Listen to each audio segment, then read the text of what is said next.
朋友们好，我是石头。现在呢，依然是在改造江边房子的这里，刚刚吃过中餐。现在呢，我带大家过去看一栋房子。那这栋房子呢，距离我们改造的这栋房子是非常近的。之前啊，就有朋友说，石头啊，你改造江边的房子，环境这么好，在它的旁边是否也有一些闲置的房子呢？那今天呢，就基本上是应大家的一个要求吧。现在我们改造的这栋房子啊，已经是进行内部的装修了。这一间是刚刚准备铺楼板，这边的楼枕啊已经全部铺好了。大家也可以看一下，我们铺的是非常密的。其实楼枕铺的越密，对于楼板是更好一些。堂屋这间呢，后期也要铺上楼板。2楼啊，也全部铺好了楼板。这一间啊，已经铺好了。这2天马上要进行底漆的处理，防止呢踩在上面弄脏地板。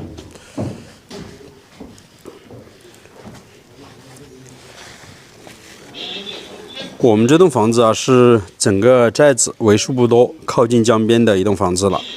因为以前呢，这边全部都是老宅基地，后面呢，就是因为交通不便利，大部分的老乡呢都往后面搬迁，也就是山脚下那边搬迁。那边是有一条进村的主路，所以现在是我们唯独的一户住在江边了。这个外墙啊也进行要处理了，包括这面木板墙，明天呢我们也准备买材料过来对它进行处理。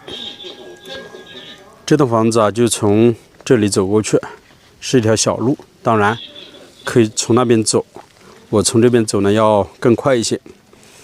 这个村子距离县城将近有16公里，距离镇上啊有4.5公里，交通是挺便利的。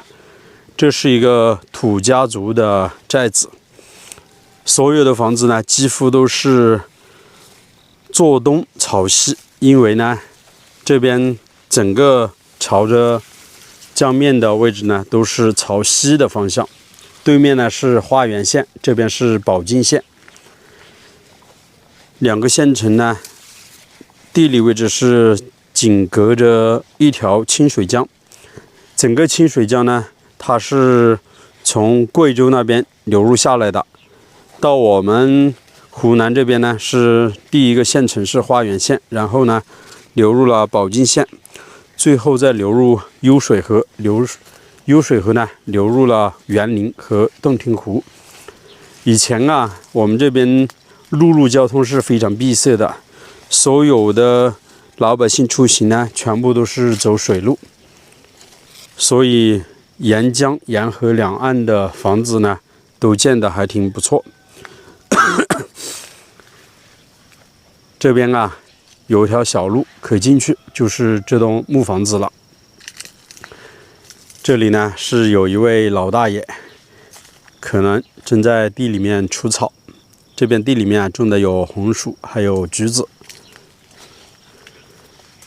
这户人家也是长时间没在这边居住，所以马路呢2侧都是长满了杂草，还有一些灌木丛，比人都还高呢。整个这个寨子呢有70-80户人家，大部分呢都是砖房，而且都是2层和3层的。寨子里面呢，像这样的木头房子啊，是为数不多的几栋了。这个视频啊，争取我们给大家一镜到底的去拍，到时候可能就不会用到航拍了。我大概给大家说一下，这栋房子距离江边呢，比我们那栋房子稍远一点点，将近有50米左右，也是独门独院的房子。基本上是闹中取静吧，距离邻居还是比较近的。但是呢，好在有自己的单独小院，基本上在农村里面呢，也不会有人去打扰自己的一个生活。在门口的这块位置呢，是留了一小块的空地，这里面呢长了一些杂草。房子是通水、通电、通网络的。3开间的木房子，中间是堂屋，两边是卧室，两边呢分别还有一处偏房。那处偏房呢是砖结构的，这处偏房呢也是砖结构的。这里面呢是一个厨房，那边呢是一个以前养猪的一个猪圈，也是旱厕。房子的开间啊将近有5米左右，楼层高度啊4.5米左右。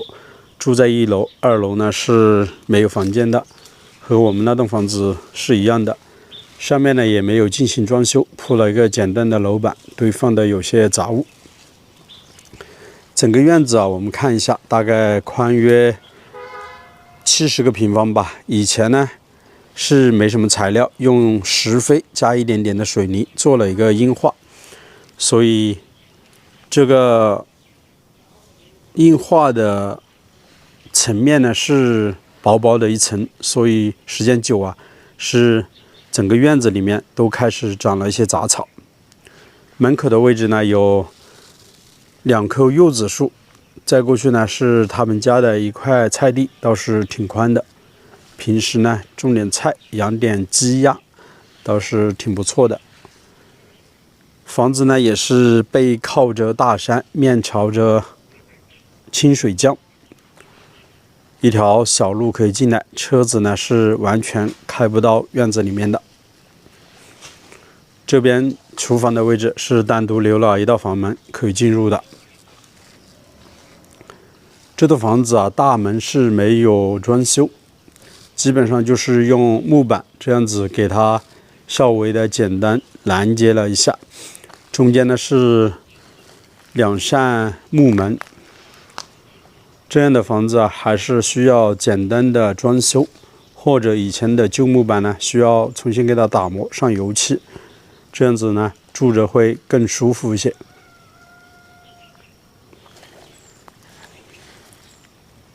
院子的旁边呢，有一座矮墙，基本上也是和邻居家隔开的一个分界线。这面矮墙呢，都是从江边捡过来的一些鹅卵石垒砌的。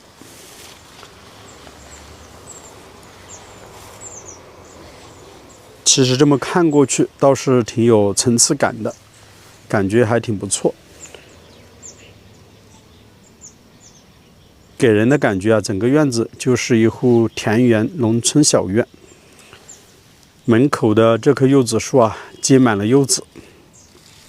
这边还有一个看电视的天锅，接收信号的。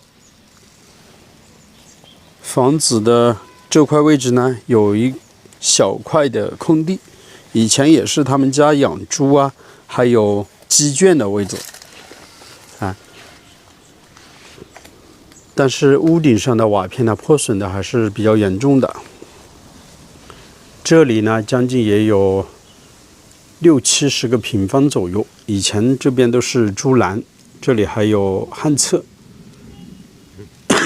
其实给它修出来的话，后期在这边养鸡还是挺不错的。房子的进深啊，我们也看了一下，将近有6米多。现在是没有拿到钥匙啊，无法进去的。是我在这边做工的时候啊，本地的老乡告诉我的。这是村里面呢为数不多的一栋闲置房，距离我们的房子倒是很近，将近15米左右吧。但是在整个院子里面，这栋房子是看不到江面的，这是有点遗憾。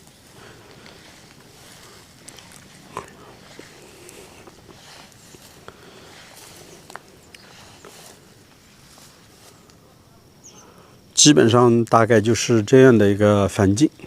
那朋友们，你们觉得怎么样呢？这样的房子，我们估算一下，如果要装修，能够住人，打造成为自己理想的一个环境的话，